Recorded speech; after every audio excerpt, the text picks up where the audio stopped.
Hola, buenos días a todos y a todas. Bueno, como ya se ha comentado, pues hay algún cambio en el planning.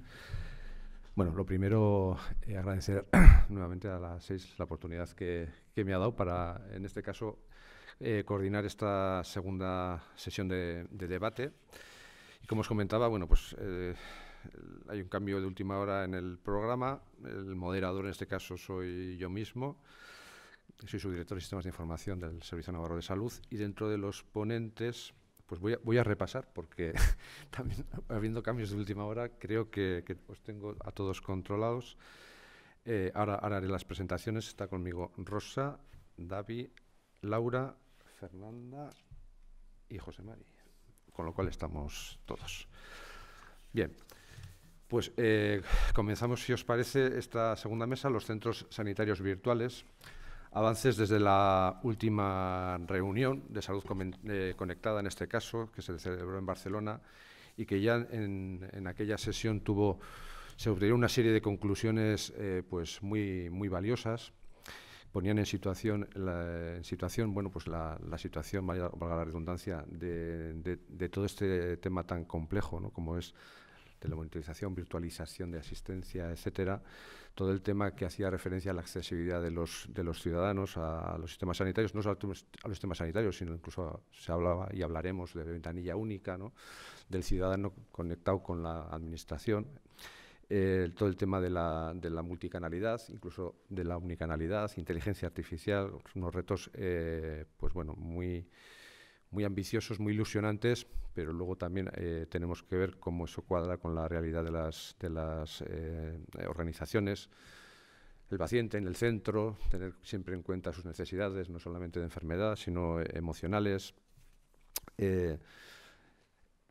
La evolución que tienen que tener los sistemas de las organizaciones, ir más a un sistema que evolucione con nosotros más a grandes revoluciones, y huir de esas experiencias que hemos tenido, algunas también relacionadas con la pandemia, en los cuales, bueno, pues estos cambios bruscos en general no sientan bien a las organizaciones sanitarias y se suelen vivir muchas veces pues no muy bien por parte de los profesionales, ¿no? Y, en definitiva, pues crear nuevos modelos, nuevos procesos dentro de la asistencia sanitaria, basados, como siempre, en las tecnologías, pero nunca desacompasados de los propios procesos y de los propios ritmos que tienen que llevar los propios procesos asistenciales. Esto, bueno, pues como resumen, sin más, voy a pasar a, como también el tiempo pues apremia, voy a pasar a presentaros a los ponentes de hoy. Creo que vamos a tener una mesa muy interesante. Profesionales sanitarios como yo mismo, que hemos cambiado la bata blanca por esto de las TIC, con lo cual estoy en este sentido, voy a estar muy cómodo, y también parte, por supuesto, tecnológica.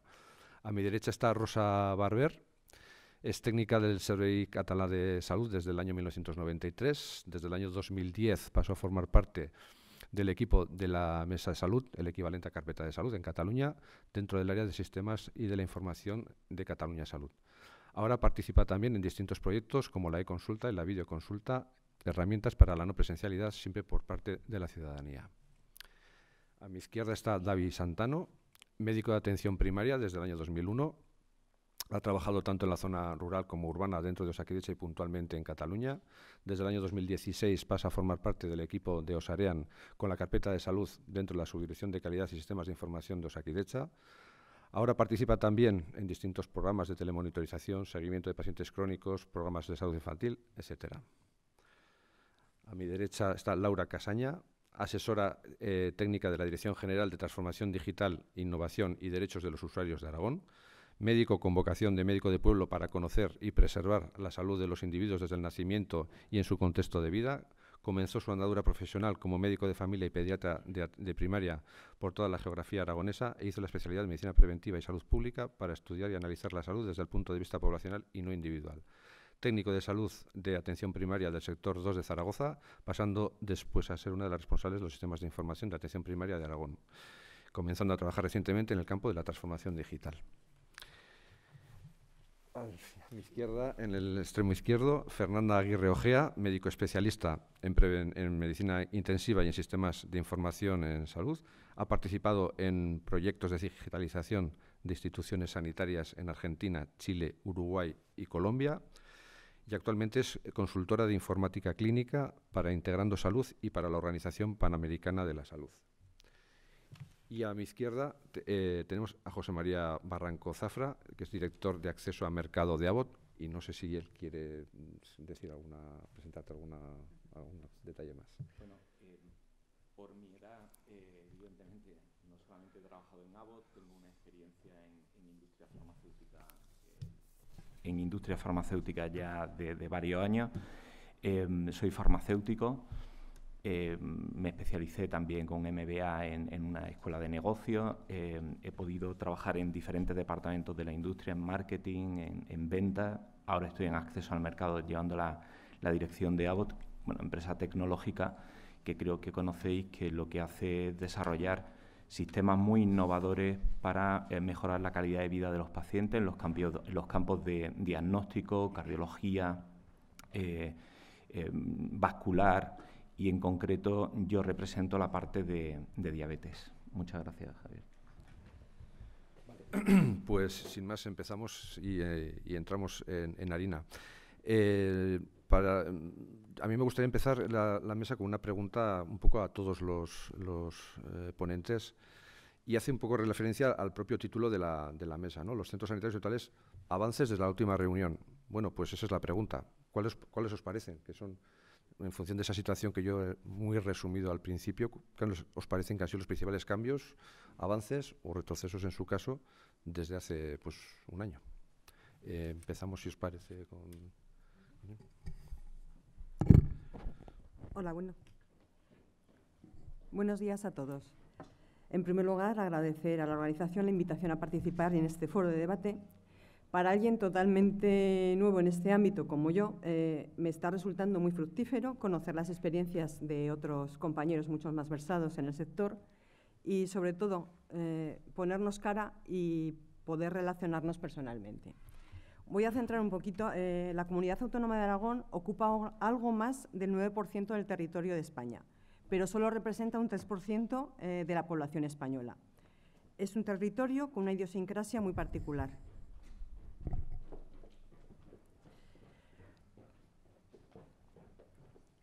Ya que su población es una de las más envejecidas de España, pero también es una de las que tiene mejor esperanza de vida, 85 años en mujeres y 80 en hombres. Aragón ha sido reconocida por Europa como región de referencia en políticas de envejecimiento activo y saludable.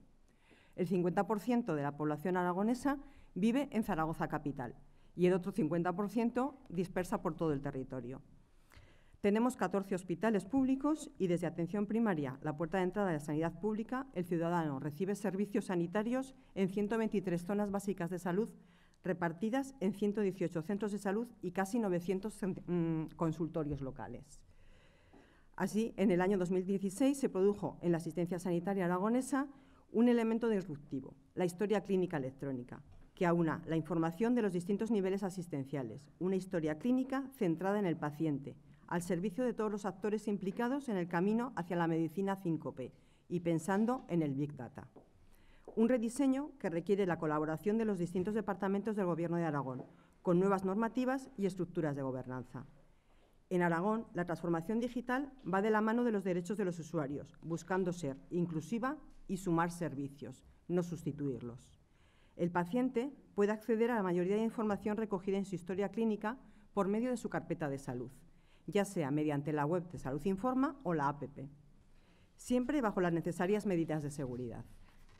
La mejora de la accesibilidad al sistema por parte de todos los agentes forma parte de las estrategias de transformación digital. Un ejemplo de ello es la demanda no presencial, que fue necesaria durante la pandemia y ahora es una elección consensuada entre el paciente y el personal sanitario y se oferta en el autoservicio del ciudadano tanto por medio de la web como de la APP. Otros elementos de avance en la mejora de la accesibilidad son los centros sanitarios virtuales, son la implementación de la interconsulta virtual entre profesionales, la telemonitorización de pacientes crónicos, la inclusión de videoconsulta y el portal del usuario como elemento gestor basado en la experiencia del paciente. Así, Salud Informa está evolucionando a una salud conectada, un portal de salud inteligente en el que el paciente, además de poder interactuar con los profesionales sanitarios, subir informes y resultados de automonitorización, podrá acceder a información personalizada según necesidades, autodeclaradas o predichas por el sistema, como por ejemplo serán la escuela de salud, una escuela de salud inteligente. Este área personal será una ventanilla única de relación del ciudadano con la Administración. Para ello, es necesaria una reingeniería de procesos que den lugar a un dataset. Todo ello apoyado en el nuevo modelo de gobernanza colaborativa interdepartamental. Pero no hay que olvidar que existen personas que no pueden utilizar el autoservicio y precisan atención telefónica. Para minimizar el impacto de las llamadas perdidas, se ha puesto en marcha un servicio de IVR y un buzón de voz.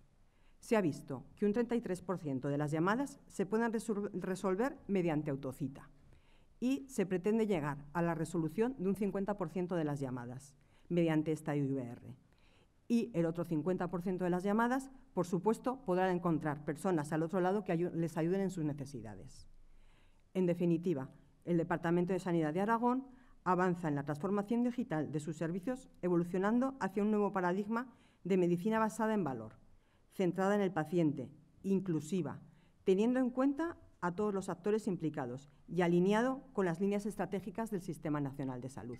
Líneas estratégicas que ya nos comentaron ayer, como son la mejora de la accesibilidad al sistema sanitario mediante el proyecto Centros Sanitarios Líquidos, con el foco puesto en la accesibilidad al sistema por parte de todos los agentes, ofertando información y servicios sanitarios continuos en el domicilio de los ciudadanos. Otra línea es la introducción de sistemas de potencia que potencien la capacidad resolutiva y el análisis de datos. Este proyecto de sistema de salud inteligente. Y, por último, y no menos importante, la atención personalizada, orientado a mejorar la capacidad de adaptación de los recursos de diagnóstico y la preparación del sistema a la nueva era de la medicina personalizada de precisión. Y todas estas líneas estratégicas trabajándolas en paralelo. Vamos de extremo a extremo. Muy bien. Bueno, buenos días a todos. Muchas gracias a la organización por volver a invitarme. Siempre es un placer compartir con todos ustedes la experiencia. Yo hoy les voy a contar la experiencia en Latinoamérica. Como les conté el año pasado, habían experiencias de implantación de telemedicina ya antes de la pandemia en Latinoamérica, pero eran implantaciones focales. Algunas instituciones de salud podían o tenían los recursos para poder hacerlo, con la particularidad de que eran todas instituciones privadas.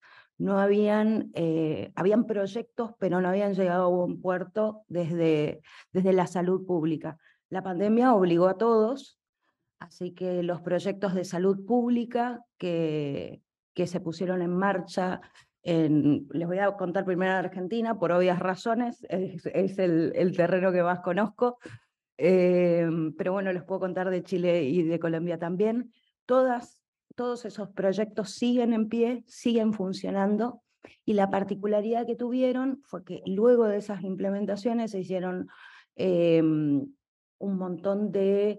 se intentaron tomar métricas objetivas de aceptación de la tecnología, tanto para los profesionales de la salud como para los pacientes. Si bien es cierto que nuestro fin último como médicos siempre es cuidar mejor a nuestros pacientes, tenemos que entender que esa tecnología y todas las herramientas que desarrollamos y pensamos con la mejor de las intenciones, a veces no son aceptadas por los colegas y nuestros proyectos suelen fallar en ese punto. Y bueno, y eso dieron las encuestas. Los pacientes estaban encantados, fascinados, no querían que se vaya a la virtualidad de ninguna manera, por supuesto que con diferencias etarias y en ciertos grupos y con ciertas particularidades, pero desde los profesionales de la salud, puntualmente los médicos, mucho más que enfermeros, kinesiólogos, fisiatras y el resto de las profesiones de cuidados de la salud, no les parecía tan buena idea.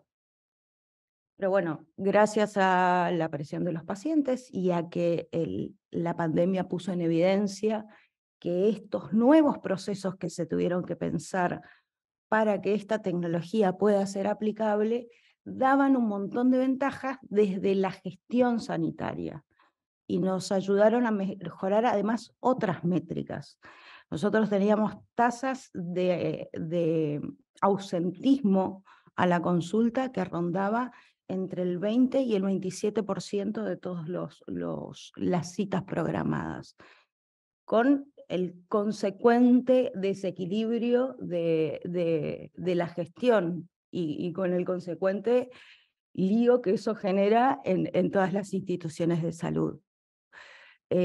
Esas tasas se redujeron, en el mejor de los casos, hasta el 15-16% bajaron, pero rondan entre el 18 y el 15 ahora. Así que fue ostensible la mejora en gestión, en redistribución de esas citas, más allá de aumentar la oferta de práctica sanitaria diferente, porque la virtualidad nos obliga a repensar ciertas prácticas. Y la otra implementación muy interesante fue la interconsulta sincrónica entre colegas, que ese fue un proyecto que particularmente fue muy exitoso y muy aceptado entre la comunidad médica. Como ustedes entienden, Latinoamérica tiene unas extensiones geográficas un poquito superiores a las de ustedes, así que mover pacientes y mover profesionales para las segundas opiniones de expertos son complicadas desde lo operativo y complicadas desde lo económico. También hablamos de países que no tienen el PBI que tienen acá.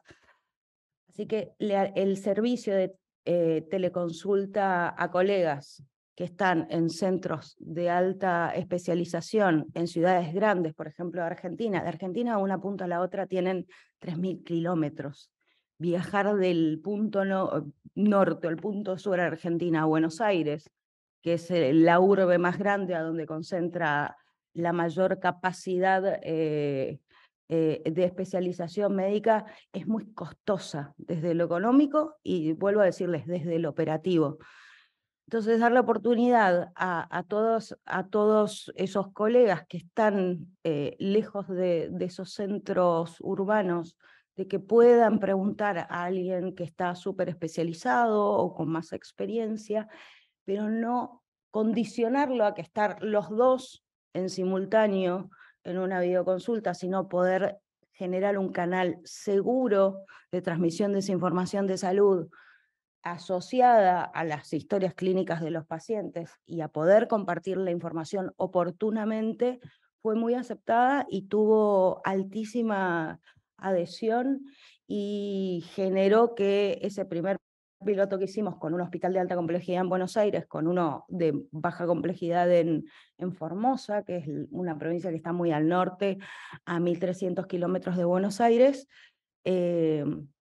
estimuló a otro montón de instituciones también muy descentralizadas para sumarse al proyecto, que ya tiene casi que representación en las 23 provincias argentinas.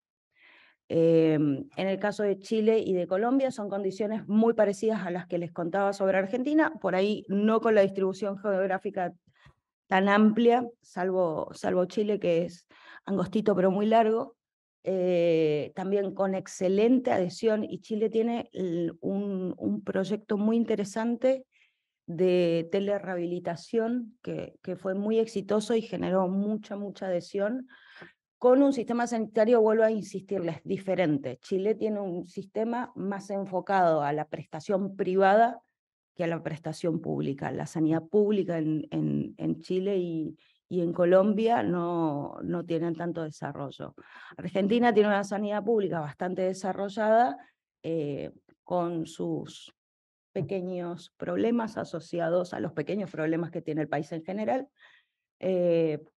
pero bueno, ahora todos los sistemas públicos de todos los países de Latinoamérica están alineados a través de la Organización Panamericana de la Salud a incorporar una plataforma de teleconsulta que se hizo sobre tecnología de código abierto para poder darle esa solución a todos los países, inclusive aquellos que no tienen básicamente ningún recurso. En ese proyecto también estamos trabajando. Ahora terminamos el piloto en Uruguay y se suman todos los países del Caribe para usar esta plataforma que va a ser gestionada por cada país, pero toda la tecnología la va a proveer la Organización Panamericana de la Salud. Muy interesante. Pues, preparándola esta mesa les dije a los ponentes que les dejaba 5 minutos a cada uno, pero ya vamos fatal. Entonces, sí que os pediría que fuerais un poquitín más breve. De todas formas, en este caso, vamos, las dos señores son súper interesantes. La verdad es que hablamos de sistemas sanitarios diferentes, geografías diferentes, realidades diferentes, pero luego cuando vemos los proyectos TIC y la complejidad que tiene de implantación y desarrollo, los problemas son comunes. La resistencia de los profesionales, la participación de los pacientes, etcétera. A ver si podemos y luego seguramente que iremos avanzando también en estos conceptos. Le cedo la palabra a Rosa. Primero de todo, agradecer a la organización que me vuelva a invitar a participar en esta mesa. El año pasado tuve el gusto de poder compartir con todos todo lo mucho que habíamos podido hacer como tecnología para colaborar en lo que era la pandemia. El año pasado fue muy fácil porque la pandemia nos ayudó muchísimo, fue una oportunidad de implantación en amplitud en todas las organizaciones, pero el año pasado mismo empezamos a reflexionar sobre qué pasaba con esta tecnología que se había puesto para una alerta, para una situación de emergencia, y empezaba la actividad regular y la tecnología no acompañaba a cómo estaban funcionando las organizaciones. Y el año pasado ya hicimos la reflexión de que había que parar y que había que mirar no la tecnología aplicada, sino cómo se revisaban los procesos para que esa tecnología fuera realmente aplicada en los sitios que tenía, que daba un resultado a largo plazo y que podía ser implantada sin ninguna complejidad. Yo supongo, y ahora seré un poco brutita, la pandemia es como cuando vas por la calle y encuentras un accidente y reaccionas sin pensarlo y luego te tiemblan las piernas de lo que has hecho, ¿no? Creo que las organizaciones, tanto gubernamentales como sanitarias, estamos un poco en este estado y reaccionamos un poco lentos ahora, ¿no? Entonces, desde tecnología estamos como con muchas ganas de que continúe todo, pudiendo hacer cosas nuevas y pudiendo implantar, y las organizaciones no nos responden. Y esto es lo que nos ha pasado un poquito con la videoconsulta y con la e-consulta síncrona. Esperábamos que, vista la experiencia, esto fuera creciendo y se ha estancado. Es decir, continuamos con el 50% de visitas no presenciales en la primaria y continuamos con las mismas visitas que teníamos en la videoconsulta en la especializada. La especializada no ha cuajado la consulta síncrona y en la primaria no ha cuajado la videoconsulta. Sí, la consulta telefónica, por ejemplo, por encima de la consulta síncrona. ¿Qué nos hace falta? Que las organizaciones, no los profesionales de base solo, sino que las organizaciones revisen procesos y se mire en aquellos sitios donde realmente la tecnología ha de quedar fija y en aquellos sitios que la tecnología no está aportando nada, que a lo mejor hay que cambiarla hacia otros lugares. Y esto no está pasando, nos duele decirlo, pero no está pasando. En Cataluña, al menos, no está pasando en la magnitud que lo necesitamos para que se consoliden los proyectos que se pusieron en marcha y para que se puedan añadir nuevos proyectos de no presencialidad a nuestro sistema. Tampoco era para tanto, lo con solo 5 minutos. Gracias, Rosa. Pues Bueno, yo en primer lugar quiero dar las gracias a las 6 por darnos la oportunidad de estar aquí, de estar yo presente, dando un poco voz a la industria, en concreto a Abbott. Quería empezar respondiendo a la pregunta que hace título de la mesa, luego poner un poco la perspectiva desde la empresa de la situación que estamos viviendo y luego ya un poco concretar en el campo de la diabetes como una enfermedad crónica que es una lacra para toda la humanidad y una carga pues, para cada servicio de salud. Con respecto a la pregunta, pues bueno, yo me considero una persona muy optimista, pero creo que en este caso estábamos mejor el año pasado que ahora, porque, como decía Rosa, yo creo que se estaba viviendo esa ilusión, ¿no? Esa ilusión de ese trabajo que se había hecho. Quizás empezábamos ya con ese temblor de piernas, pero todavía se veía que algo positivo se podía sacar de este momento. Pero ahora, este año, se ven riesgos. Yo, en concreto, el fin de semana pasado en Madrid, oía un eslogan que decía: nos pretenden sustituir por pantallas. Estamos en una sociedad actual en la que, como se demonice algo, estamos perdidos, porque sin ver las consecuencias se elimina. Y este riesgo, pues, se le empiezan a ver las orejas al lobo. Quizás soy demasiado exagerado, pero ya digo, soy optimista. Esto yo creo que es debido a varios temas. Primero, quizás lo principal, y sin ser muy megalómano, no hay un pacto de Estado por la sanidad. Y esto es un problema muy serio, demasiado serio. Luego creo que no se ha sabido vender la virtud y los puntos positivos de la virtualidad. Yo recuerdo en el 2016, creo que fue la primera empresa de sanidad privada que vendía la consulta virtual. Y la gente paga por eso, y paga mucho dinero. Y aquí tenemos el riesgo de que esto se demonice y al final se abandone o se quede estancado, que en definitiva es lo mismo, porque lo que no se empuje ahora, cuando ya se olvide la pandemia y esta situación que hemos vivido, difícilmente va a arrancar, ¿no? Se mezcla otro tema como la humanización. Claro, parece que la humanización solamente comprende que haya una persona delante muy amable y bueno, y esto parece que es lo único que puede humanizar. No pensamos en aquellas personas dependientes que están en su domicilio y que es inhumano trasladarlas simplemente para que hagan una consulta en el hospital. Me parece una locura, ¿no? O en el campo de diabetes, nosotros lo que vendemos son sensores de monitorización de glucosa, que hay más humano que no pincharte en el dedo 10 veces al día, ¿no? O sea, entonces, la tecnología yo creo que no está reñida con la humanización. Y esto es otro riesgo que vemos en la sociedad. La situación, hombre, si vamos un poco a nuestro campo, que es la diabetes, que es un poco de lo que entendemos, hay aproximadamente 6 millones o 6 millones y medio de personas diabéticas en España, de las cuales solo la mitad están diagnosticadas. Se pueden dividir entre tipo 1 y tipo 2, haciendo una división sencilla del diagnóstico de diabetes. El tipo 1 es aquel que el diagnóstico se hace de una manera ya como muy dramática, porque la persona necesita insulina para vivir y se diagnostica fácilmente por este problema. Es una minoría, son unas 120.000 o 130.000 personas en España, y el resto es tipo 2, de las cuales algunas personas están tan avanzadas en su patología que necesitan tener un tratamiento insulínico. El problema de la insulina es que disminuye el azúcar, y si nos pasamos con la insulina aparece la hipoglucemia, y esto supone un problema para el paciente y para el sistema, porque hay que llevar a la persona inconsciente al hospital, a urgencia y todo lo que conlleva. La carga económica es bestial. Bueno, en los últimos tiempos, diría últimos 5 años, la revolución ha sido increíble, increíble. Yo creo que no somos conscientes de lo que está pasando en la diabetes. Se vivía de pincharse en el dedo una vez, ya se hacía mal, 10 veces, bueno, medio regulín, pero ¿quién quiere pincharse en el dedo 10 veces para sacarse una gota de sangre?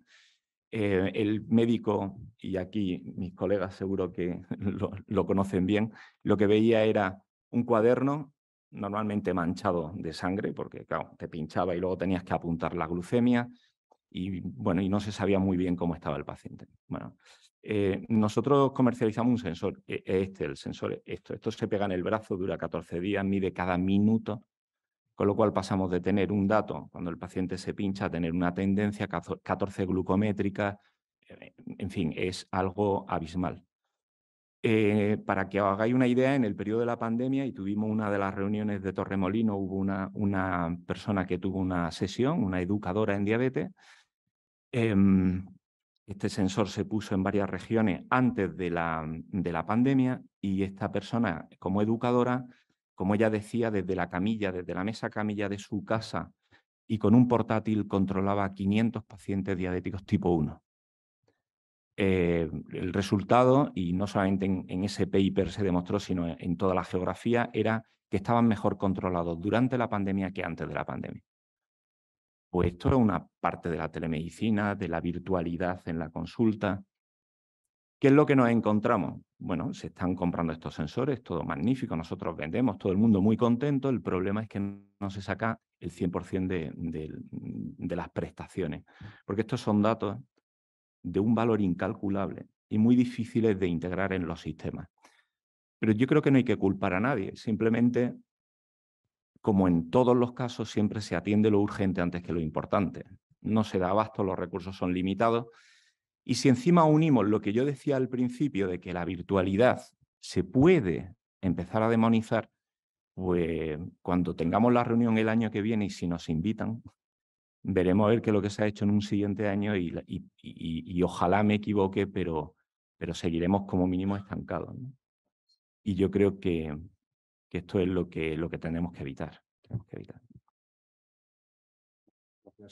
Otro tema que sale también aquí crítico, ¿no? El tema de la integración, ¿no? De todos estos dispositivos con la práctica diaria. Bien, terminamos el primer turno la primera ronda de intervenciones con David. Buenos días, según Augusti hoy. En primer lugar, pues agradecer a la organización el poder estar aquí y compartir esta mesa con mis compañeros. Volviendo a la pregunta inicial, pues sí que creemos que se han producido cambios importantes en el último año. Y desde nuestro punto de vista sí que son avances, aunque en ocasiones, dependiendo a quién preguntemos y dependiendo del contexto, pues también pueda parecer lo contrario.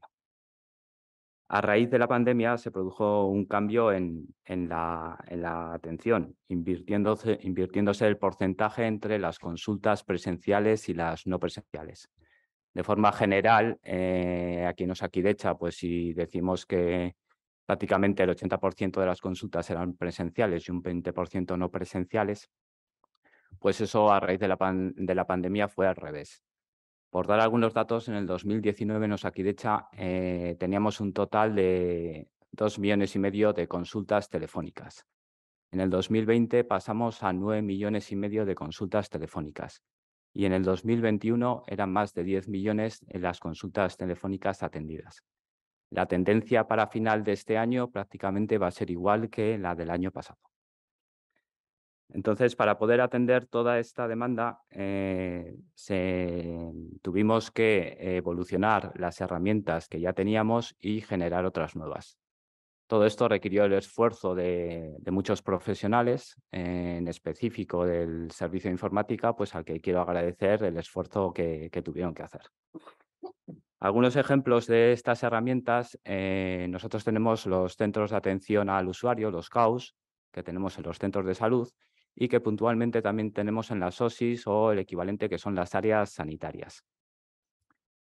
Estos CAUS lo que hacemos es activarlos puntualmente, pues anteriormente en épocas de epidemias de gripe y ahora con la pandemia, para dar soporte telefónico a los centros de salud. Funcionan de varias maneras, en ocasiones se hace llamada proactiva, por ejemplo, para grupos de poblaciones mayores de 80 años, para ofrecerle y darles cita para la vacunación de la gripe o del COVID. Pero también atienden llamadas, bien porque en la primera llamada puede entrar al centro de salud, pero cuando no dan abasto, esas llamadas por rebosamiento pueden caer en estos CAUS. O otras veces los organizamos en que la primera llamada se caiga directamente sobre ellos. Otro CAU corporativo que pusimos en marcha con la pandemia fue el CAU Ciudadano, que da soporte al Consejo Sanitario, que es un equipo de enfermerías que trabaja las 24 horas, los 7 días a la semana, y es la primera puerta de entrada del ciudadano al sistema.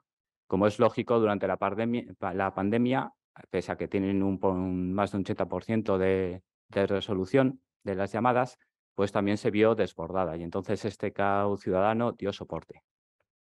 Poco a poco las funciones de este CAU han ido ampliándose y actualmente atienden todas aquellas dudas de la ciudadanía en relación con herramientas digitales que tiene Osakidetza, pues como pueden ser la cita web, las apps o la carpeta de salud. En relación con la carpeta de salud, en el 2021 también hicimos una evolución para facilitar el acceso de los usuarios y también poder tener nuevas funcionalidades, como por ejemplo poder presentar en un primer lugar el informe de la vacuna COVID y posteriormente, cuando ya se puso en marcha, el propio certificado COVID. También durante la pandemia aumentaron el uso de los canales no presenciales que ya teníamos en la carpeta, pero sí que se produjo un aumento de estos canales por parte de los profesionales. Perdón. Otra herramienta que se puso en marcha que me parece que es muy interesante es el tema de los chatbots, de la inteligencia artificial. Hoy en día, el chatbot puede dar una respuesta de manera rápida y accesible a diferentes dudas que plantee la ciudadanía. Lo que sí que tenemos que tener claro con el chatbot que tiene que haber un equipo detrás actualizando diariamente esa información y aprendiendo de aquellas dudas a las que no podemos dar respuesta para que en un futuro las respondamos. Y por último, también pues comentar el tema de la gestión de la demanda. Aquí le dimos una vuelta al tema de la gestión de la demanda, que ahora igual no me quiero extender y que luego profundizaré, perdón, y daré más datos. En general, sí que creemos que se han dado pasos importantes, pero que quedan otros tantos por dar. Y volviendo a la pregunta que decía al principio y que ponía en duda que para algunas personas pueden no ver todo como un avance, cuando nos ponemos en el lado de la ciudadanía y cuesta acceder a pedir una cita, que te cojan el teléfono, o cuando no consigue una cita con el profesional que quiere o en un tiempo razonable, pues es comprensible que ellos no lo vean como un avance, sino como un retroceso. Y termino ya diciendo pues, que el tema de la accesibilidad al sistema es un gran reto, ya que lo que se demanda hoy en día es la inmediatez y en algunos casos también pues, la atención humana. Gracias. Mira. Vale. Vamos a avanzar un poco. Yo creo que tenemos ya una visión, una descripción un poco de situación, ¿no? Más o menos hemos tocado un poco los principales aspectos, ponemos troncales, ¿no? Que tienen que ver con todo el tema de la mesa. A mí sí que me gustaría profundizar un poco en las claves, ¿no? En las claves de el porqué de la situación que tenemos ahora, porque creo que de ese análisis y de esas enseñanzas, pues podemos sacar luego, bueno, pues alguna herramienta para de aquí a un año que nos volvamos a juntar todos y vemos qué situación estemos, pues que estemos un poquito mejor que lo que estamos ahora, ¿no? Y en ese sentido, sí que les quería preguntar, bueno, en principio es una pregunta que había redactado para Rosa, David y Laura, pero bueno, aquí cualquiera que os parece también lo podéis responder, ¿no? Ya lo habéis contestado algunas cosas, por lo menos por encima, pero sí que me gustaría un poco que profundizáramos en esto, ¿no? En cuanto a lo que son las organizaciones sanitarias y todas estas soluciones que ahora tenemos, eh, ¿qué os parece? ¿Cuál es la realidad actual ahora mismo, ¿no? ¿Por qué estamos en la situación que estamos? ¿Por qué las limitaciones que tenemos ahora a la hora de utilizar todas estas herramientas que nos pone el mercado y que nos va a seguir poniendo con una potencia terrible?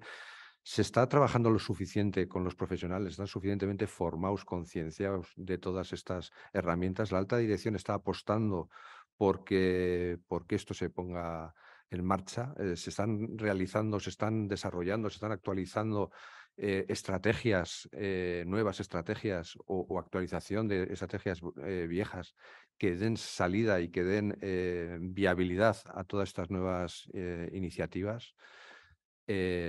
Como Rosa se ha quedado un poco con poco tiempo antes, te voy a dar la palabra primero a ti y aquí ahora sí que te dejo que te explayes un poquito más. Vale. En el 2021, en la organización que tiene más alcance en nuestro sistema, que es el Instituto Català de la Salud, se hizo un estudio de cómo estaban los profesionales respecto al uso de las tecnologías para las visitas no presenciales. Y en este estudio se vio que en un tanto por ciento estaban como preparados y con ganas de utilizar. El 90% de los profesionales habían utilizado en algún momento la herramienta, ya no solo en plena pandemia, sino anterior o posteriormente, y se vio que en todos los aspectos que se habían preguntado y evaluado, lo que es el sector profesional estaba dispuesto a incorporar esta herramienta. ¿Qué es lo que se recogió en este estudio? ¿En qué tal vez estaba fallando? Por un lado, en que a veces construyes las herramientas sin pensar exactamente en quién las ha de usar o en cómo estará incorporado en su estación de trabajo para que el profesional pueda hacer uso de esta herramienta como con cualquier elemento que tiene en su estación. Cuándo había funcionado y cuándo no, sobre todo cuando habían profesionales que eran los que transmitían en qué aportaban estas herramientas y se había implantado, pudiendo explicar los avances que representaba respecto a la atención tal y como se estaba haciendo solo presencial.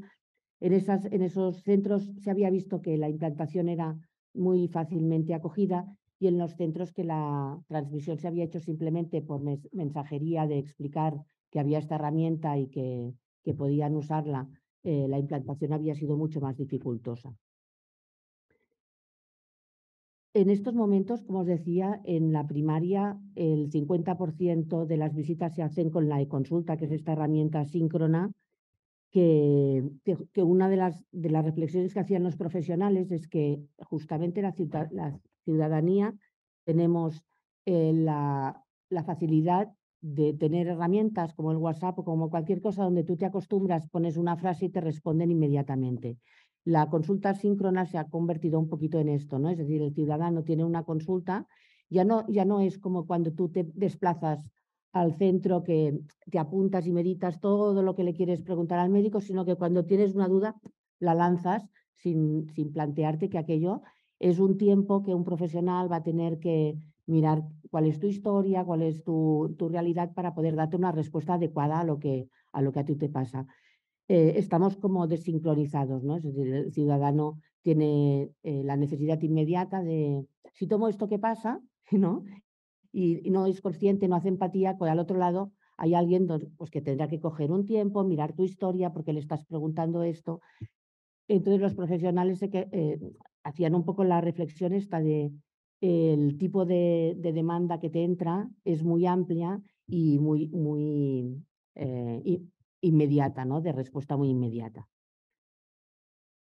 También se ha hecho el estudio de dividir, se evaluó todo lo que entraba por e-consulta y se dividió lo que es realmente para el profesional sanitario. La e-consulta se ha preparado para que en función del motivo que tú pongas vaya direccionado hacia un médico o una médico, un personal de enfermería o un personal administrativo, porque había muchísimas gestiones, ¿no? Como la gestión de la alta en una IT, que en plena pandemia o pospandemia, cuando tienes COVID, que se pedía mediante la consulta síncrona. En la misma e-consulta te la enviaban.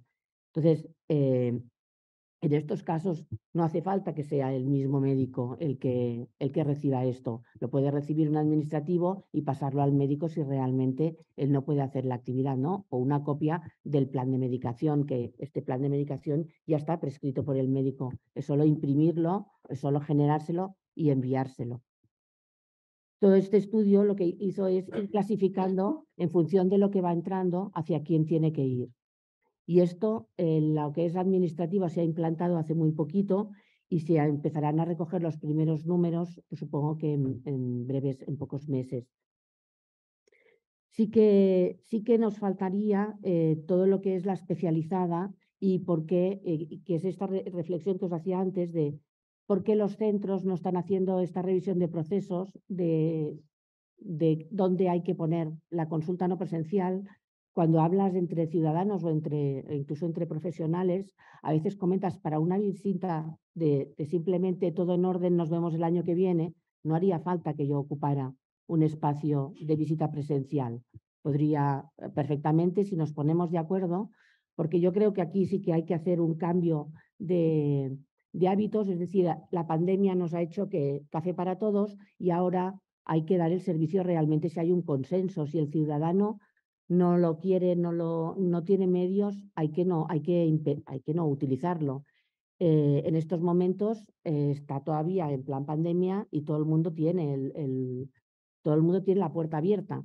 En la especializada el modelo es distinto porque en la especializada el médico y el paciente pactan que ese canal se abre y a partir de entonces es cuando tú tienes esa visita. Claro, eso lo hace mucho más lento, mucho menos amplio, pero mucho más valuoso porque el ciudadano que ha dicho que sí, que quiere hacer las visitas no presenciales, no falta las citas que le envías, hace las consultas como si estuviera presencial, va mucho más motivado que el que simplemente le dicen no te doy hora, pero haz una consulta. Y dices, a ver, algo no, que es lo que le está pasando ahora, aparte de la ciudadanía, ¿eh? No quiero una consulta, quiero ver al médico, ¿no? Esta reflexión que los centros, cuando hablo de los centros, quiero decir las organizaciones, los que gestionan, tendrían que estar haciendo, está menos implantada o menos haciéndose de lo que debería. Sí que lo han hecho algunas regiones, algunos centros pequeñitos, pero no los grandes centros, que supongo que son los que tienen más complejo el revisar cómo se procede para un procedimiento, ¿no? Desde tecnología, yo creo que el trabajo está hecho y ahora hay que alinearnos y acompañar a las organizaciones para que realmente el uso se haga debidamente donde se pueda hacer y donde el resultado sea el que los profesionales y los pacientes necesitan. Y esta es la parte que supongo que también nos cuesta más porque la teleasistencia es como el teletrabajo, ¿no? Te acostumbras a no desplazarte y te cuesta muchísimo más hacer el contacto, hacer las demostraciones o poder dar explicaciones cuando estás carne con carne. Laura. Bueno, voy a seguir un poco al hilo de lo que decía Rosa. Voy a empezar contestando sobre qué no nos ha traído la pandemia en la demanda no presencial. En Aragón la demanda no presencial ya existía antes de la pandemia, pero la demanda no presencial era una decisión del médico. O sea, el médico pactaba un poco con el paciente para darle unos resultados clínicos y le decía, pues te llamaré por teléfono en lugar de que tengas que venir y tal, pero sí era siempre una decisión por el médico. La pandemia hizo que la demanda no presencial se convirtiera en algo obligatorio, en algo que nadie podía ir presencialmente, entonces tenía que decir, una vez que hablaban con el personal sanitario, decidían si tenían que venir a presencial o no tenían que presencial. Entonces, en el momento en que ya la actividad presencial ya se fue haciendo más normalizada, entonces lo que se ha hecho ahora es que la demanda no presencial es una cita por consenso. O sea, todos los usuarios aragoneses tienen la posibilidad de autocitarse ellos eligiendo o presencial o demanda no presencial. Depende si ellos consideran si pueden ser resuelto su problema de forma telefónica o no. Y en especializada es, como ha dicho Rosa, es el profesional el que habla con el paciente y dice, ¿qué te parece si la próxima vez, en vez de tener que desplazarte y hablar conmigo, como solo es una revisión y tal, te llamo por teléfono y hablamos y si es necesario vienes, pero podemos hablar así. Entonces, realmente ha sido muy bien acogida por los pacientes porque son ellos realmente los que deciden si la consulta es no presencial o no y estaba puesto en contrato programa como algo obligatorio antes de la pandemia, que tenían que tener un mínimo de un 10% de consultas los profesionales de demanda no presencial, un 10% al que casi no llegaban y ahora, sin embargo, un 50% de las visitas se están realizando por demanda no presencial. Y es porque realmente es el usuario el que habitualmente decide si quiere que la demanda sea no presencial o no, porque él piensa que no es necesario desplazarse o le es mucho más cómodo. Paso a la otra pregunta de la situación actual de las organizaciones. Lo que está claro es que se necesitan cambiar los sistemas de gobernanza y ver cuáles son las necesidades y ver dónde hay que actuar. Entonces, en Aragón se está empezando a revisar el modelo de gobernanza de admisión y de atención al usuario de atención primaria, avanzando para poder integrarlo con la admisión y atención al usuario de especializada. Se ha creado lo que denominamos el coordinador de transformación digital de sector, que es que en cada sector sanitario, en cada área de salud, hay un coordinador de transformación digital, que es el que ve las necesidades del sector, el que hace de interrelación con la organización para ver cuáles son los avances que se pueden hacer. Y en Aragón, como en todos los sitios, el problema es la falta de recursos humanos, sobre todo. Todos estos cambios, todos estos avances necesitan desarrolladores. Es muy difícil encontrarlos. Se ha intentado paliar mediante un plan de trabajo temporal que se ha negociado con Hacienda. Se ha logrado presupuesto para 10 personas y en una primera iteración solo hemos conseguido contratar a una. Entonces, estamos en ello y estamos buscando, con lo cual la intención es, vamos a intentar hacer las cosas, pero es que nos falta materia, nos falta recursos humanos. Y otra de las preguntas que has hecho, y ya termino, es que si están los profesionales preparados para todos estos cambios.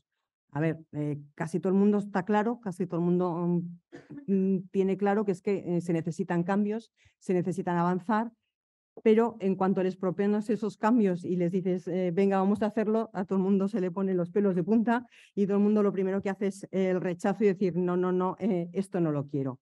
¿Qué ocurre? Que cuando empiezas con una buena gestión, les demuestras con planes piloto que la cosa funciona, empiezan a trabajar con esos avances que has hecho y resulta que, anda, pues es verdad, pues funciona. Y al final se terminan convirtiendo en unos grandes colaboradores. Hay que gestionar y hay que convencer.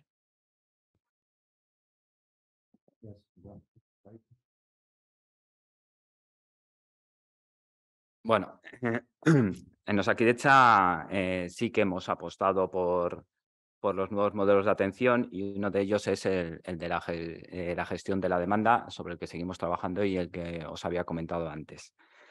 Por explicarlo brevemente, anteriormente un ciudadano podía coger una cita con el profesional que él quería independientemente del motivo de consulta. Entonces, con ello nos dimos cuenta que muchas consultas no es que estuvieran cogidas de forma errónea, pero el profesional no podía dar respuesta a esa demanda. Esto lo que generaba al final era, en el peor de los casos, que se le tuviera que dar una cita para otro día con el profesional correspondiente, o en el mejor de los casos, según disponibilidad de agenda o en ocasiones la buena voluntad del profesional, comentarle al paciente de que esperara fuera a ver si le podían ver en un rato que tuvieran libre. Con el nuevo modelo de gestión de la demanda, lo que hacemos es preguntar al paciente cuál es el motivo de la consulta. Y en función de ello, le trasladamos una cita con el profesional que creemos que mejor va a resolver ese motivo. El objetivo de todo esto es que al final mucha burocracia, mucho trámite administrativo acaba de la consulta de medicina. Y entonces creemos que otros perfiles, en este caso desde el área administrativa, se puede dar respuesta a muchas de estas consultas. El nuevo modelo que hemos implantado, claro está, que hay que hacerlo en todos los canales. Es decir, bien el ciudadano pida una cita telefónica, bien de forma presencial o bien desde la cita web. tenemos que seguir el mismo sistema en todos ellos. Otra de las herramientas que ayudan a los nuevos modelos de atención es el tema del panel clínico. Nosotros a nivel hospitalario, los profesionales ya tenían un panel clínico y en primaria recientemente, pues hace unos meses, lo hemos implantado. El panel clínico, por comentarlo de alguna manera, es una visión en tiempo real de los pacientes de tu cupo. Tenemos dos ventanas, en una de ellas vemos las tareas pendientes de esos pacientes del cupo, pues tareas pendientes como pueden ser la renovación de tratamiento crónico, el tema de las incapacidades temporales, las peticiones, el resultado de peticiones de pruebas que se han realizado, incluso algunas de ellas marcadas en caso de ser patológicas, o el seguimiento de pacientes crónicos adscritos a alguno de los programas crónicos o pluripatológicos. Y en la otra ventana del panel clínico, en tiempo real, podemos ver los pacientes de nuestro cupo en que en los últimos días han sido atendidos en urgencias o en ese momento están en urgencias o están ingresados o están en seguimiento por hospitalización a domicilio o, en el peor de los casos, aquellos pacientes que hayan fallecido. Yo creo que el panel clínico nos ayuda a gestionar toda esta burocracia. Es una forma de anticiparnos para evitar que el paciente tenga que contactar con el sistema, por ejemplo, para renovar una receta. También estamos trabajando en diferentes rutas corporativas con el objetivo de facilitar a los profesionales el seguimiento de los pacientes crónicos, como pueden ser los pluripatológicos, el EPOC, la enfermedad pulmonar obstructiva crónica o la insuficiencia cardíaca. Una de las ventajas que tenemos en Osakidecha y que ya creo que ya en la mayoría de las comunidades autónomas es la historia clínica única. Es algo fundamental que todos los profesionales podamos trabajar sobre la misma historia, que realmente es la historia del paciente. Con lo que comentaba antes Jesús María, el tema de las nuevas herramientas que la industria pone a nuestra disposición, para nosotros es importante la integración. Es decir, todas esas herramientas tienen que estar integradas en la historia clínica para que de forma automática los datos que necesitamos pasen a la historia clínica. Otra cosa que el profesional, por el motivo que fuera, pueda acceder a estas plataformas externas para acceder a una mayor información. Y respecto a la otra pregunta, la situación actual con los profesionales, pues respecto a los profesionales, pues hay que tener en cuenta que nadie nace aprendido, y pese a que las nuevas herramientas cada vez son más intuitivas, fáciles de usar, yo creo que es muy importante el tema de la formación.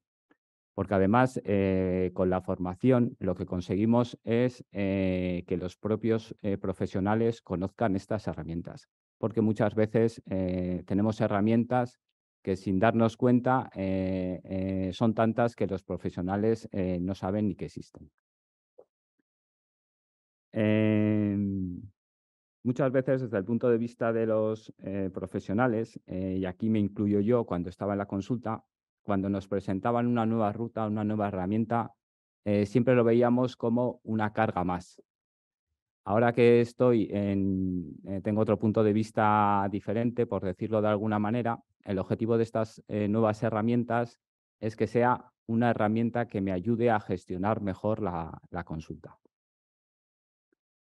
Y bueno, ya termino. Que todas estas herramientas no hay que utilizarlas siempre ni con todos los pacientes. Yo creo que al final es el profesional, bajo su criterio, el que tiene que decidir qué herramienta, con qué paciente, cuándo la va a utilizar.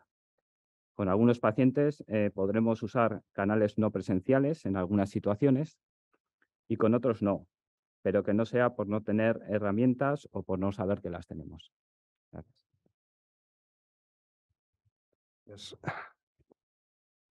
Avanzando en este tema, claro, que hablamos de un montón de herramientas, de un montón de posibilidades, la multicanalidad, Internet, carpeta de salud, la presencialidad, la consulta telefónica. Creemos que todo nos vale, pero tenemos los problemas para saber en qué casos, cuándo, cómo.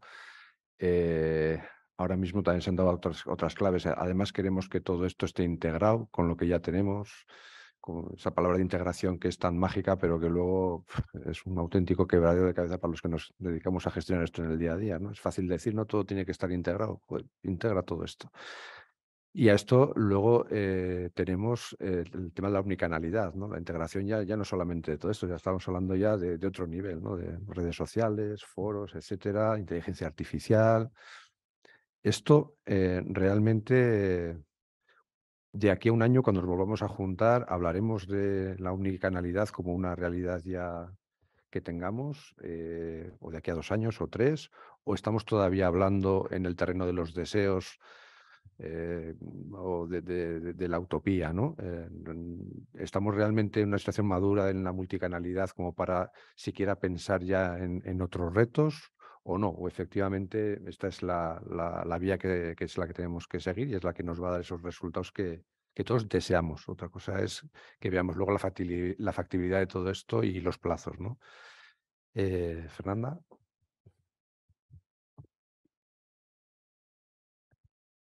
Gracias.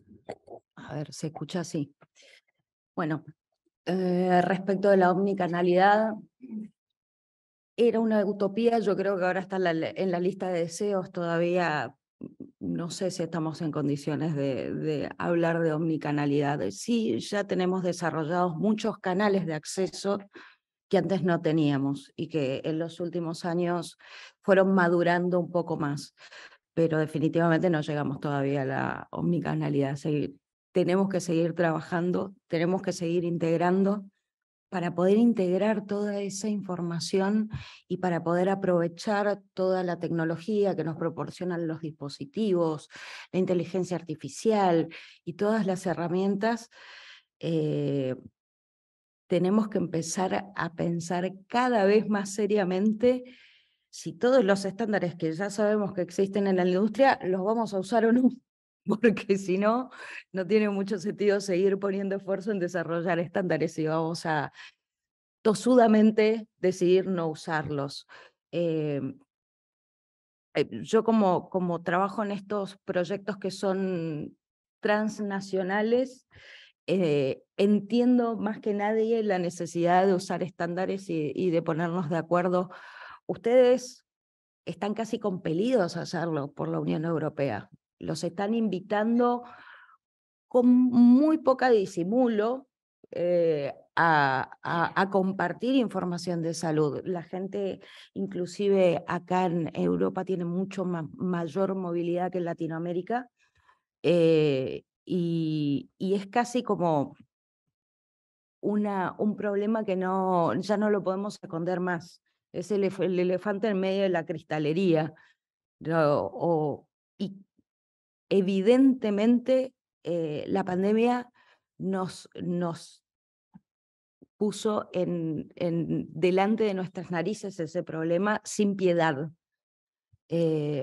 Así que sí, tenemos que seguir trabajando, pero me parece que estamos todos tentados, todos los que estamos acá debemos ser gente enamorada y fascinada de la tecnología, pero no somos 3 millones los que estamos acá. Claramente no somos la mayoría. Y la gente usa la tecnología habitualmente y sin identificar subpoblaciones, porque andan con su smartphone y hacen todo con su smartphone. Y tendemos a estar tentados de pensar bueno, ya usan todo en el smartphone, así que por carácter traslativo lo van a hacer con todo. Y no, hay veces que hay que trabajar mucho en educar no solamente a los pacientes, educar a los colegas, al mundo sanitario. El mundo sanitario no solamente somos los profesionales de la salud, sino todas las otras personas involucradas en los procesos asistenciales. Y todos deberían saber qué herramientas usar, lo decías vos recién, no todo sirve para todo el tiempo, en todas las circunstancias. Es qué herramientas podemos usar, en qué escenarios, quiénes la van a usar, y a través de eso poder pensar cosas más lógicamente integradas.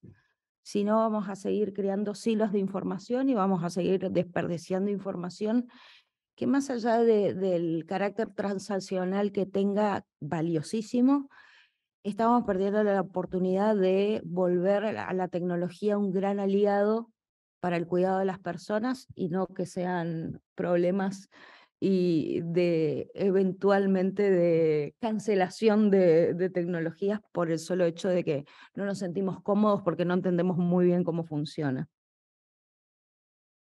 Gracias, José María.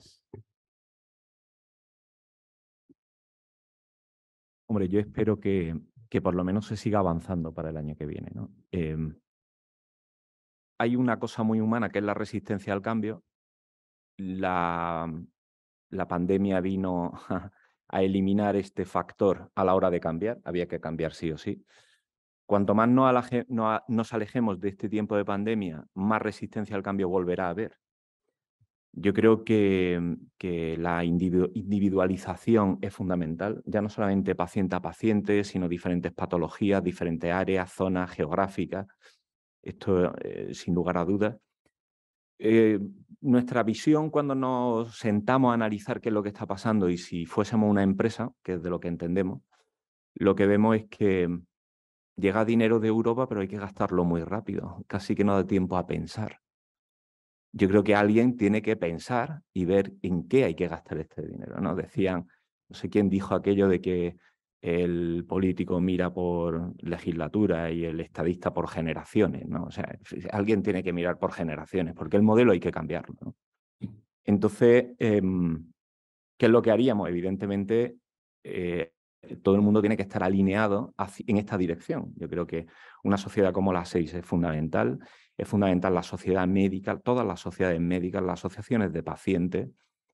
Esto tiene un poco que ver con lo que decía también del Pacto de Estado, y hay que potenciar todos los servicios y todos los departamentos de la autoridad sanitaria que están relacionados en esto, en la virtualidad, omnicanalidad, porque sin recursos es prácticamente imposible. Y recursos parece que hay, pero es lo que digo, lo hablaba con algunas regiones y me decían, claro, es que tenemos un plazo tan corto y nos perdemos tanto en el trámite administrativo que hay que gastarlo. Y digo, pero bueno, ¿y esto que estáis haciendo?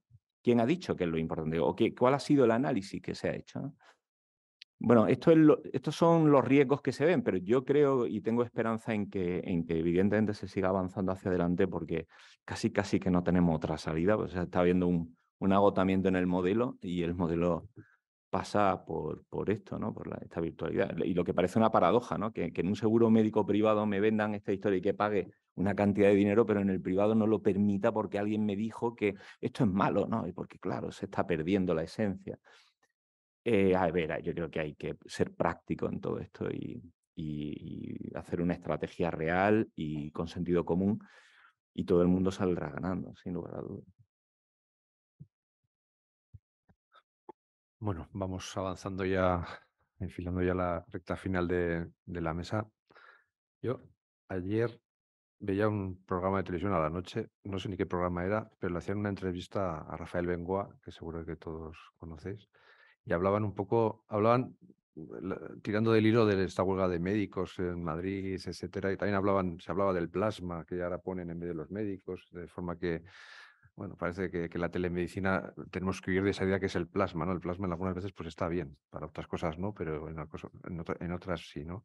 Y le preguntaba un poco cómo veía el futuro, ¿no? De la sanidad pública, etcétera. Y entre muchas cosas que dice, este hombre es un tío muy interesante. Si no lo conocéis, si tenéis la oportunidad de escucharlo, la verdad es que se aprende mucho, mucho con él, ¿no? Una de las cosas que decía era de cambiar el paradigma curativo de la medicina al preventivo. Y cuando hablaba del paradigma preventivo, hablaba del llevar la telemonitorización en definitiva a los domicilios de los pacientes crónicos, etcétera, ¿no? De manera que estén conectados, monitorizados, etcétera, en sus domicilios, y que se prevenga el deterioro, agudizaciones, visitas a urgencias, etcétera, ¿no? Y en esto que es el qué que yo creo que, vamos, y desde luego si hay expertos de esa talla que lo dicen, pues efectivamente los demás decimos, pues bueno, pues tiene su sentido y efectivamente tendrá que ser así. Luego están los cómo, ¿no? Y eso es donde está donde nos la jugamos los que nos dedicamos un poco en el día a día a gestionar recursos públicos en este caso, ¿no? Aquí la pregunta que lanzó, y es una pregunta además que suele salir siempre en muchos de los foros que hablamos cuando hablamos de tecnologías en general, ¿no? Y cuando hablamos de tecnologías sanitarias, pues mucho más, ¿no? Y es, ¿qué papel juega la ciudadanía en todo esto? Si realmente, porque se nos llena muchas veces la boca diciendo que el paciente es siempre en el centro, que tener en cuenta la ergonomía del paciente, la humanización, etcétera. Pero muchas veces no contamos lo suficientemente con ellos, no tenemos tampoco mecanismos para la gobernanza, ¿no? de la participación de la ciudadanía en nuestros procesos. Y esta es la pregunta, ¿no? ¿Se está teniendo en cuenta realmente la opinión de los pacientes o se está poniendo suficientemente énfasis en la alfabetización digital de la población? Porque estamos poniendo y cada vez vamos a poner más a disposición de la ciudadanía un montón de herramientas que igual pues estamos corriendo el riesgo de que sean demasiadas herramientas para las que puedan luego asumir y realmente que sea eficiente su utilización por parte de la ciudadanía. Empezamos, si os parece, como hemos empezado la primera ronda. Laura, si te parece. He hecho mucho hincapié en que en Aragón la transformación digital va de la mano de los derechos de los usuarios. Entonces, toda la transformación digital está pensada y por los ciudadanos, y añadiría con ellos. Nosotros, todas se tiene que trabajar en guías de práctica clínica, siempre consensuadas y trabajando con todos los actores implicados siempre que vas a siempre que vas a iniciar un nuevo proceso.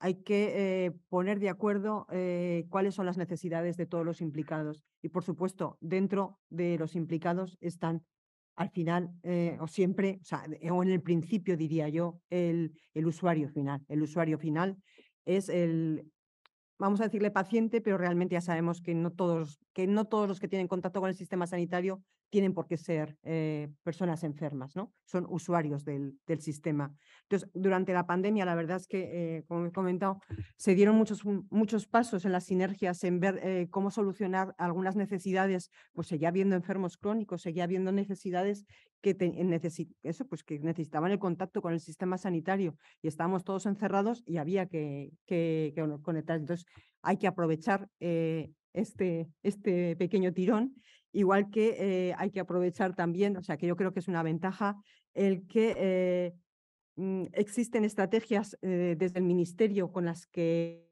tenemos que intentar estar aunados y aprovechar esta financiación que tenemos ahora, para aprovecharla gestionando, sabiendo lo que hacemos. Con lo cual, pues eso, los ciudadanos están ahí, los ciudadanos hay que pensar con ellos y existe un riesgo de no pensar y no gestionar bien, pero la buena gestión habitualmente suele dar buenos resultados. Fernanda.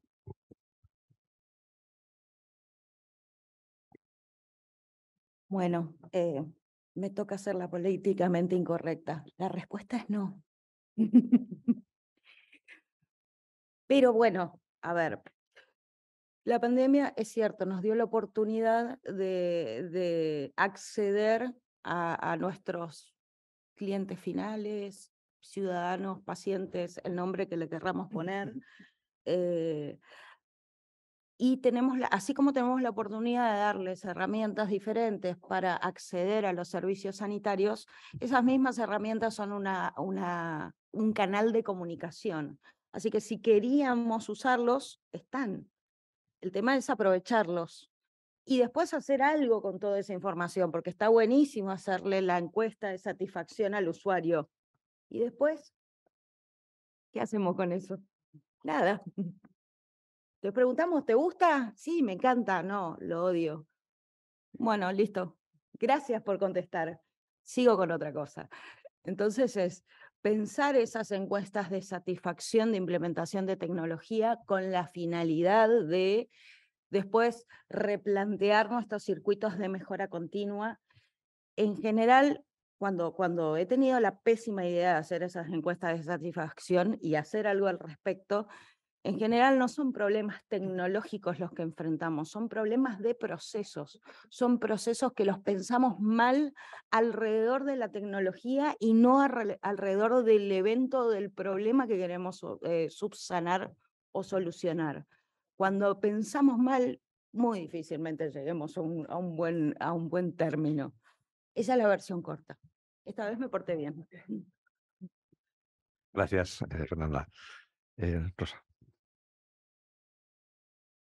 A ver, la ciudadanía, se habla de la ciudadanía, de los pacientes y ¿qué pasa? Que en realidad cada uno somos un mundo. Cuando yo llevo la carpeta personal de salud y me avergüenzo porque reconozco que no hacemos ni encuesta. O sea, hacemos una encuesta anónima, que como es anónima, tampoco la podemos abordar, de qué le parece a la gente. Lo puedes detectar en el servicio de soporte que tienes, vas detectando las dificultades que la gente tiene. Aplicamos todo lo que es la normativa de accesibilidad, hacemos pasar todos los controles, luego nos sale la ONCE y nos envía una carta, que aquí tenéis una página que no los tienes en cuenta cuando construyes. ¿Por qué? Porque vas con un reloj súper marcado, con unas fechas muy marcadas y además con un producto que si lo consultas antes es muy difícil que te acabe saliendo como posiblemente los que se lo han pensado se han pensado. Y además todos nos pensamos que como somos ciudadanos ya sabemos lo que queremos. Y para mí es el problema básico. Es decir, que estés en la área de ciudadanía no quiere decir que sepamos lo que quieren todos los ciudadanos. Se intenta hacer el análisis por edades, por género, y tampoco te cuadra, porque luego hay personas mayores que son un crack en el móvil y personas no tan mayores que pasan totalmente de añadir más recursos en el móvil.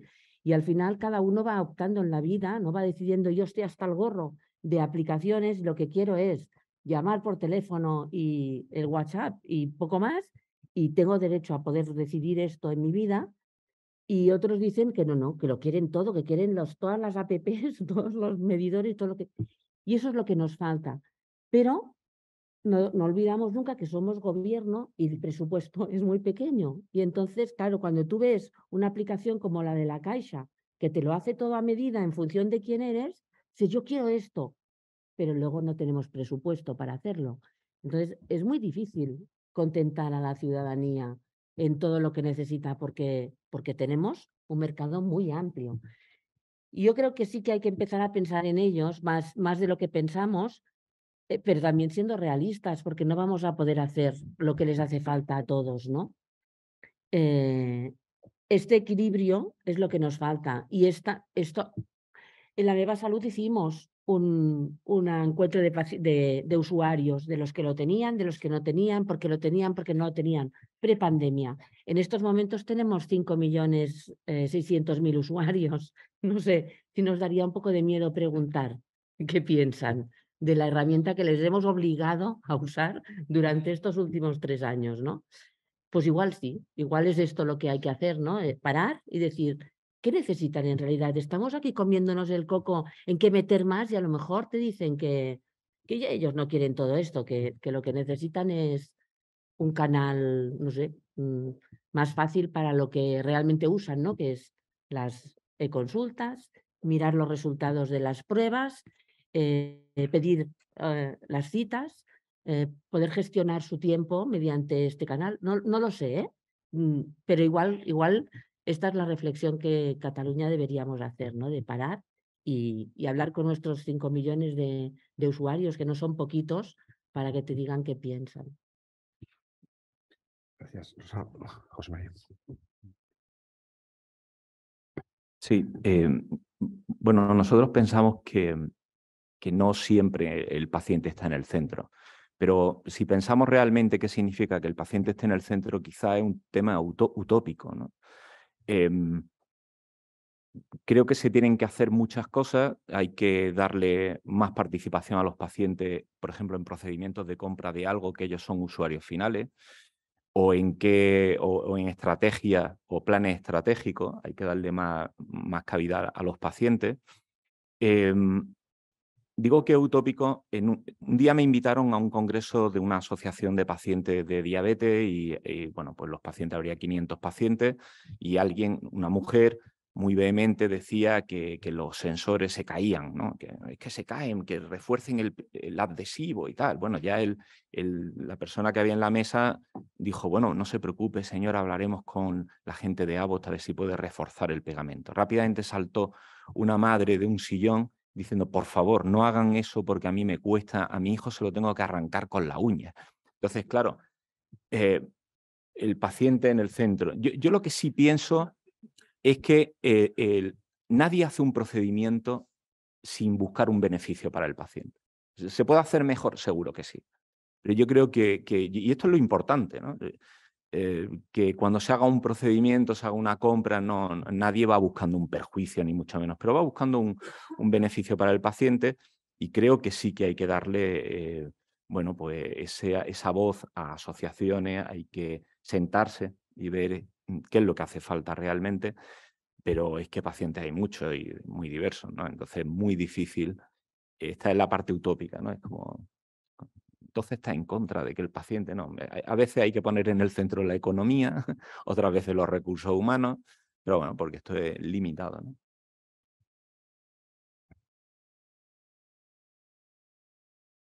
Puedo ser tan tajante como comentaba Fernanda a esta pregunta, y en parte sí que comparto comentarios que decía Rosa.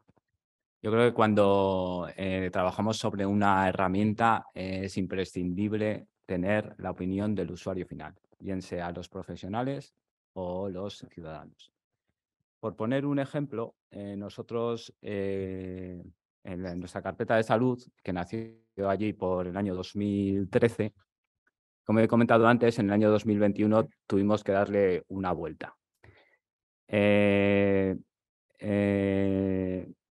Cuando nos pusimos a trabajar con la nueva carpeta, la ventaja que teníamos es que teníamos los datos de uso de la anterior carpeta. Yo creo que esto, cuando desarrollamos una nueva herramienta, es un elemento clave. El poder tener datos de lo que la población consulta, las funcionalidades a las que accede, pues es muy importante. Otro de los elementos claves me parece que es el trabajo mediante grupos multidisciplinares. Es decir, contar con la visión de todos los perfiles posibles y priorizando el usuario final, en este caso la ciudadanía. Comentaba antes, yo cuando trabajaba en la consulta poco sabía de los World Café y de estas herramientas de reuniones informales donde los diferentes profesionales se reunían y compartían sus puntos de vista. Me parecen muy útiles y sí que yo creo que nos damos cuenta, todos creemos que lo hacemos lo mejor posible y que nuestra visión es la mejor, pero yo creo que estamos sesgados por nuestro propio perfil profesional, cada uno por el suyo. Cuando nos reunimos para la creación de una nueva carpeta con grupos de ciudadanos, pudimos ver cosas que al resto de profesionales no se nos habían ocurrido. Por eso yo creo que tener en cuenta al usuario final es fundamental. Y otro elemento clave es que una vez que una herramienta ya está puesta en marcha, es imprescindible tener elementos de comunicación bidireccional ágiles. Es decir, que nos permitan que nos comuniquen aquellas incidencias que puedan detectar en la herramienta, o también aquellas sugerencias o encuestas que les podamos hacer para poder mejorar su uso. Gracias. Muy bien, pues yo creo que nos hemos ceñido perfectamente al horario. Íbamos con un poco de retraso, y menos 25. No sé si alguien del público quiere hacer alguna pregunta a alguno de los ponentes.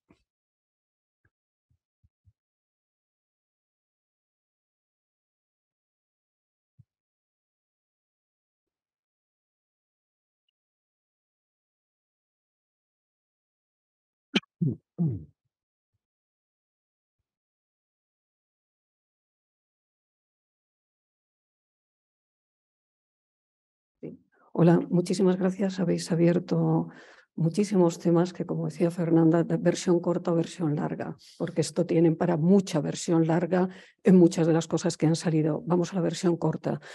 Has empezado hablando, Fernanda, de algo que es absolutamente evidente, la barrera de los profesionales cuando estás haciendo largos proyectos, o sea, proyectos en distintos países, etcétera, etcétera. Pero a mí me llama una cosa la atención. ¿Por qué Japón, Noruega, Finlandia, Australia llevan años con la telemedicina, en este caso con atención así? No creo que tengan un gen mutado que les permita esto, ¿no? Sino significa fundamentalmente que hay una organización y hay una forma de tomar decisiones y de introducir. Sin embargo, yo recuerdo un estudio hace muchos años en Finlandia por qué los médicos de atención primaria no utilizaban los nuevos canales que en ese momento había. La respuesta era muy sencilla, era un problema estrictamente retributivo y de organización, porque esa consulta no estaba registrada en las agendas como actividad. Y según el modelo de pago, pagas o no pagas la actividad. Y esto me lleva, y con esto termino, en que a mí la sensación que me da cada vez que hablamos de este tipo de temas es que se nos ha olvidado que esto va de transformaciones de organización.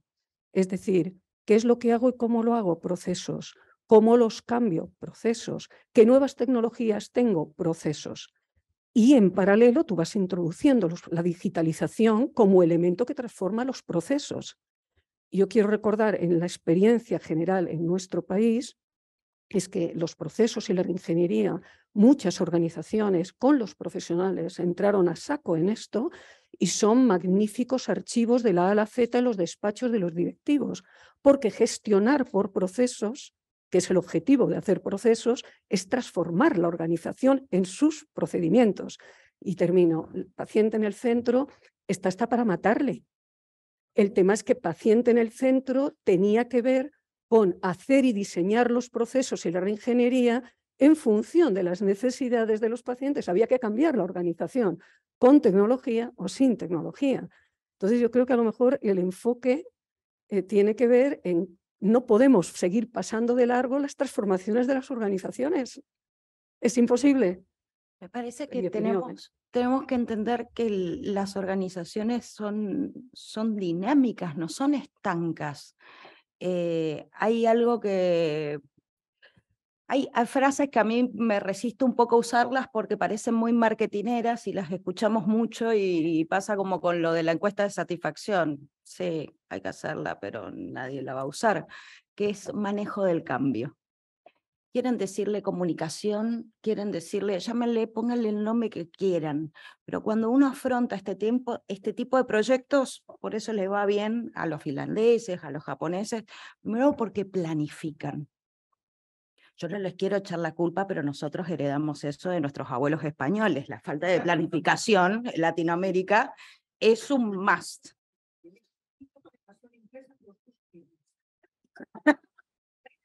No, también le podemos echar la culpa a los romanos, que a su vez los influyeron a ustedes, pero siempre le podemos echar la culpa a alguien. La planificación es fundamental, alinear todos los agujeros del queso para que pase por ahí el proyecto. Y lo siguiente es, en simultáneo que estoy metiendo la tecnología y empezando, es comunicar, subir al barco a todos. Yo tuve una experiencia muy interesante, muy chiquitita, por la dimensión, que fue acreditar un hospital de alta complejidad en Buenos Aires para Joint Commission. Fue un gasto que para ustedes es un chiste, pero para nosotros fue la muerte configurada, $5 millones en 5 años, desde reformas estructurales del hospital hasta reingeniería de procesos de todo el hospital para poder acreditarlo.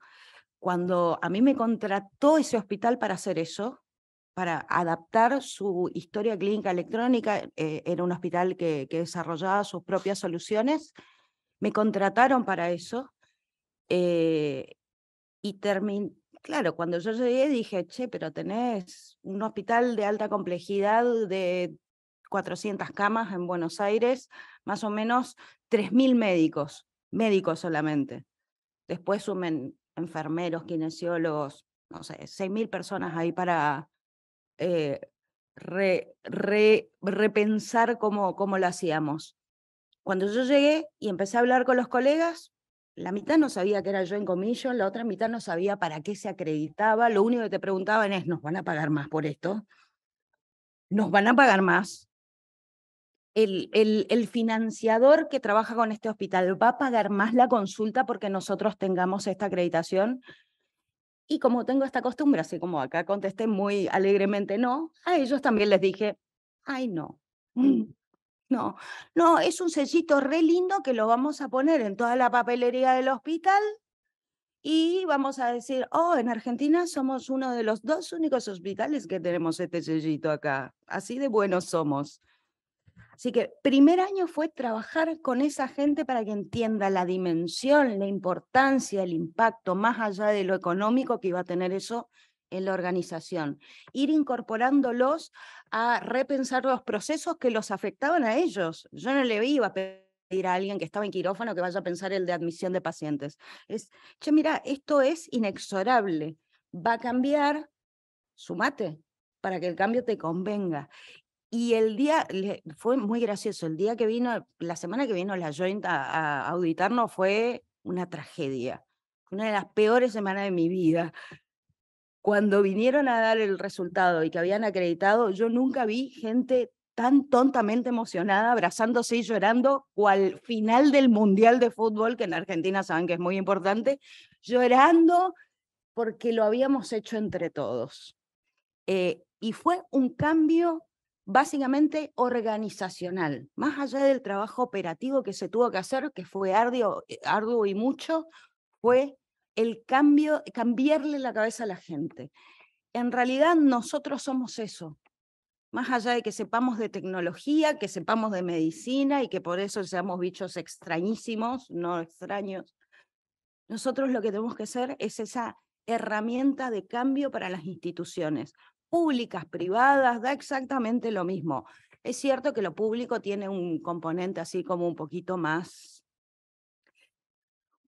rígido, si se quiere, pero vuelvo a insistir en algo, es planificar, es medir todo lo que hacemos y ser pragmáticos. Esto no va, a ver, la tecnología vino para quedarse. Por más que querramos resistirnos, ya está pasando. Usémosla a nuestro favor, porque encima nos vuelven mejores médicos. Yo no sé, supongo que os pasa con lo mismo que a mí. Yo me quedaría aquí mucho más rato, la verdad. Pero creo que el tiempo se nos echa encima. No sé si alguna intervención más en versión ultra corta, por favor. Pues nada, yo creo que yo creo que podemos dar por finalizada. Tenemos ahora mismo el café. Pues gracias a todos.